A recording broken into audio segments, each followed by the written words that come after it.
pero es que yo creo que si nosotros pudiéramos hablar de discriminación en la televisión, los evangélicos nos hemos sentido discriminados. Porque cada vez que se toca un tema, por ejemplo, televisión. Le voy a poner un ejemplo. Si llega una pareja de homosexuales, no son atacados como somos atacados los pastores. Cuando ustedes me están entrevistando, me están atacando. No, porque un periodista tiene que ser objetivo, tiene que ser serio, tiene que ser cuidadoso y tiene que ser respetuoso y permitir que el invitado, que soy yo en este caso, se pueda expresar. Lleva 20 minutos conversando con nosotros.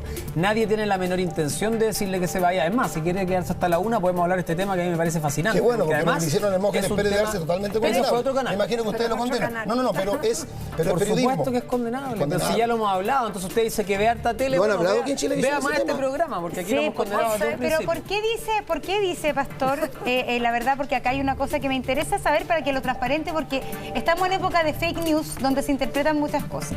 Y quiero decir, ¿por qué usted está interpretando de que este tema se reflota con un interés político debido al anuncio de usted de votar rechazo en la nueva Constitución? ¿Cómo usted hace la conexión entre estos temas?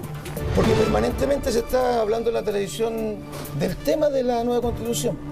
Y ocurre que hace pocos días, unos 3 días del sábado, se reunió en el Serrano 248 un importante grupo de obispos y pastores y ellos publicaron abiertamente que iban a votar en contra de una nueva Constitución, que es el pensamiento casi generalizado, no completo, del mundo evangélico, y reflota el tema del obispo Durán. Pero si ustedes hacen las cosas porque el año pasado fueron día y semana con el tema del obispo Durán. Ya estamos de acuerdo que es un tema que se tiene que tratar porque es importante, pero no es importante el trabajo social que hace la Iglesia, no lo valora la televisión. Pero ¿por qué no lo hacen entonces? Pero termine mi pregunta. Para que luego pasemos a otros temas. ¿Por qué? Lo que le preguntaba yo es por qué relaciona el anuncio de ustedes, que es legítimo. El anuncio de ustedes es legítimo. Es decir, nosotros como Iglesia Evangélica llamamos a rechazar la nueva Constitución. Este es un plebiscito que tiene las dos opciones, apruebo y rechazo, y cada uno vota en conciencia lo que le parece. Pero ¿por qué usted relaciona esto con que se esté reflotando por lo que le estoy explicando? El sábado se hizo su anuncio oficial. ¿Ya? ¿Y rebrota esto esta semana? Entonces, ¿y usted cree que nosotros estamos de alguna manera conspirando al reflotar el tema de No sé, espero que no sea así. Quiero creer que no sea así. El tiempo lo va a decir. Pero a ver, ¿cómo puede? A ver, usted piensa que estamos conspirando. Mañana hay un recurso que se ve en la Corte de Apelaciones. Ya, pero le hago una pregunta a todos ustedes, la gente del país. Y resulta que ayer asaltaron al obispo Durán también. Por eso, a lo mejor puede ser por eso. Espero que sea por eso. Yo le hago una pregunta. ¿Usted cree, ¿no es cierto?, que lo del obispo Durán no es representativo de todo el mundo evangélico? Me imagino que usted tiene claro que no es así. Nosotros lo tenemos claro. Los pastores evangélicos en Chile no viven en esa realidad onerosa, pero por supuesto que no. Claro. Pero sí siembra la duda, y por eso estamos preguntando cómo opera la iglesia claro, para saber e indagar si es que hay otro pastor en el extenso territorio nacional que pueda haber cometido los mismos abusos. Cuando usted, por ejemplo, pastor, cuando usted al principio decía que antes del servicio se pone una caja donde las personas dan la ofrenda y también entregan el diezmo en un sobre, por eso también se siembra la duda. Hay muchas preguntas que uno se puede hacer. ¿Ese diezmo queda escrito? ¿Le dan un certificado a uno, una boleta de que entregó el diezmo? No, porque aquí habla de aportes voluntarios. Déjeme terminar. O ese diezmo uno confía como fiel en que lo va a agarrar una persona al sobrecito y se lo va a llevar al pastor y él lo va a administrar. Entonces, si no hay ninguna rigurosidad, que está bien, eso puede ser aceptado por ustedes, pero no hay ninguna boleta, ningún papel, ningún registro, se puede prestar.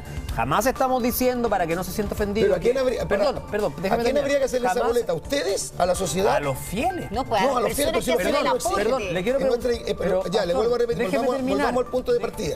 En mi congregación, que yo pastoreo, la gente no exige eso. Escúcheme, usted se la está gente no está incómoda. Escúcheme. La gente está feliz. Mire, le digo más.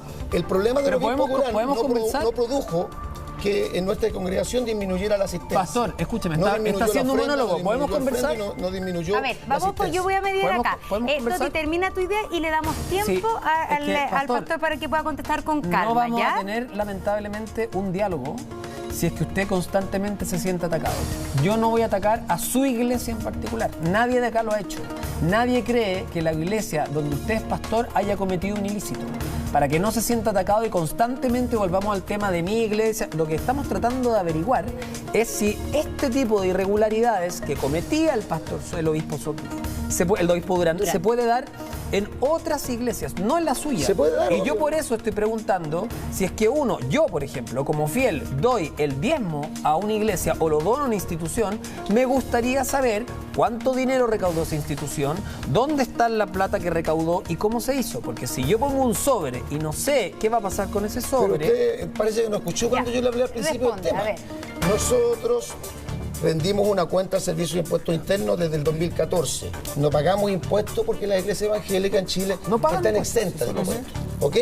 Ya. Le expliqué también que nosotros rendimos cuentas de lo que llega a la mesita diariamente. Se anuncia, y si falta dinero, si hermanos faltan 20.000, falta 40.000 pesos. ¿Pero cómo se anuncia eso, perdón? Yo desde el púlpito digo, hermano, se hizo tanto de ofrenda, se hicieron 200.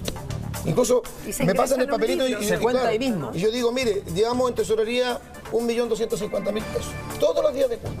Y además el primer domingo del año se cita a la iglesia, que no van todos los fieles, pero deberían ir todos, y se rinde una cuenta hasta con las boletas de todo el ingreso anual. Buenísimo. Entonces, ¿cómo yo voy a satisfacerlo a ustedes? Si ustedes no son mis ovejas, yo tengo que satisfacer a mis ovejas. Y las ovejas de mi congregación no cuestionan lo que nosotros hacemos. Y ellos tampoco se sintieron perjudicados por lo del obispo Durán, porque no bajó la asistencia en nuestra congregación y en la mayoría de la iglesia, porque yo no soy papa de la iglesia evangélica, pero tengo una importante representatividad. Yo pertenezco a un concilio, aparte del mío, que se llama IEP, que concentra más de 70 iglesias. Todos tenemos el mismo criterio los pastores, que lo del obispo Durán es un caso puntual, lamentable, condenable, pero que no representa al mundo evangélico. Sí, yo le quería plantear al pastor Marcos que es efectivo que la gente que viene del mundo evangélico en general se ha sentido muy discriminada por muchas razones, ¿ah? Y eso es verdad.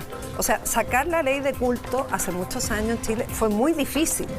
De hecho, la ley de culto, los sectores más conservadores votaron en contra de la existencia de la ley de culto. Entonces ahí también de pronto uno ve un poquito de contradicción de defender tantas cosas tan conservadoras cuando los más conservadores en el Parlamento fueron quienes votaron en contra de la existencia de una ley de culto que a ustedes les permitió aflorar y crecer como iglesia.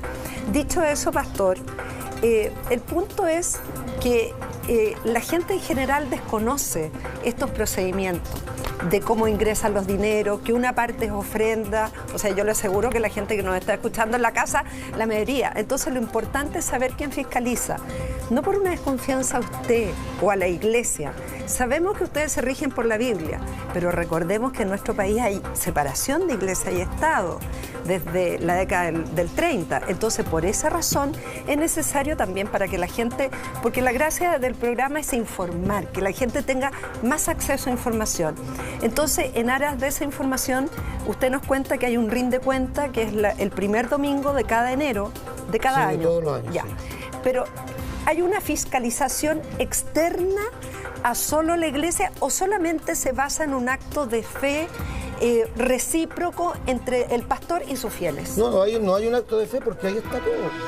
Las personas que tienen duda, por ejemplo, en qué se gastan las ofrendas, los dineros, están todas las boletas de los pagos de luz, agua, se le hace firmar a los hermanos que se les paga el sueldo. Ya.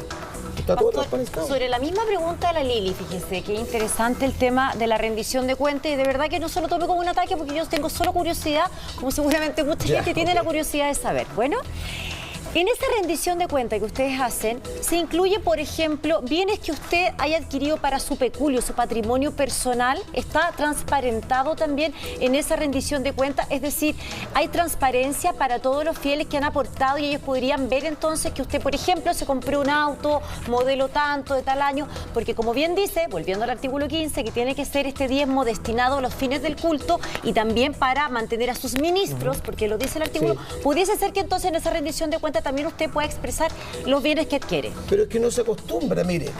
Toda la gente de la iglesia sabe dónde yo vivo. Yo vivo en la comuna de San Joaquín. Pero si usted se compra un bien nuevo, ¿debería ir a la rendición? Yo vivo en la comuna de San Joaquín. A ver, escucha. Yo estoy pagando mi casa 30 años.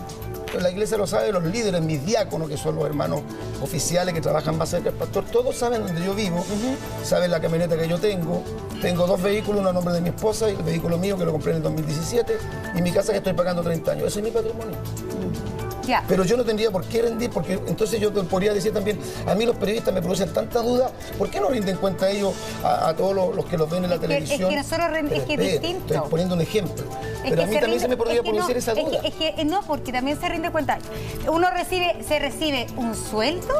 Uno recibe un sueldo, hace su declaración en servicio de impuesto interno. Eso lo hace cualquier trabajador. Yo también lo hago como pastor. Ya, claro. pero resulta que aquí usted recibe un sueldo. Usted declara mensualmente en servicio de impuesto interno o anualmente el sueldo que recibe. Sí. Lo declara como persona. Y eso de hecho, mire, para que sea más transparente, no lo declaro yo directamente, se lo delego